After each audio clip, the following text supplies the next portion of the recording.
চলে এসছে মায়ের পুজোর একদমই শেষের দিকে। এখন চলছে হোমযজ্ঞ। হয়তো পুজোর পর অনেকগুলো ভিডিও দিয়েছি, কিন্তু 1 মিনিটের ভিডিও এত বড় পুজোর সবকিছু তো দেখানো সম্ভব না, তাই একটু একটু করে অনেকগুলো ভিডিও হয়ে গেছে। যে যারটা নিয়ে ব্যস্ত। দেখেছো এত কিছুর মধ্যে আমার ছোট মার রকেটকে কিন্তু ভোলেনি। মায়ের পুজোটা কিন্তু খুব সুন্দরভাবে আমরা সম্পন্ন করে নিয়েছি। পুজো সম্পন্ন করে সপরিবারে একটু ঘটের জল নিয়ে নিলাম। আর এই হলো আমার ছোট ভাগ্নি, ও সারা রাত আমাদের সঙ্গে জাগা ছিল। আর এই হলো আমাদের ঠাকুরমশাই। বয়সে ছোট হলে কি হবে, কোনো নিয়মে কিন্তু ভাগি নেই। এত আনন্দের মধ্যেও এবার কিন্তু চলে এসছে মন খারাপের সময়, কারণ মায়ের তো কিছুক্ষণ পরেই বিদায় হবে। বিদায়ের বরণ করতে হবে, যে বরণের আগে যেটুকু যা নিয়ম আছে সম্পন্ন করে এবার বরণটা শুরু করবো। সবাই তাড়া দিচ্ছিল মাকে বরণ করে নেওয়ার জন্য।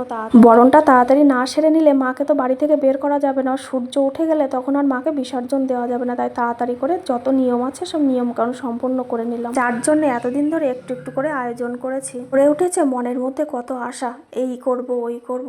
সকাল হতে না হতে সবকিছু পরিষ্কার। এই সময় যে মনের মধ্যে কষ্টটা, সেটা কিন্তু একজন মাই উপলব্ধি করতে পারবে। বাবা যখন মানতটা করেছিলেন তখন বুঝতে পারেনি মা আমাদের জন্য এত ভালো কিছু অপেক্ষা করে রেখেছে। মায়ের কনকাঞ্জলির পরে বিদায়টা সম্পন্ন হলো।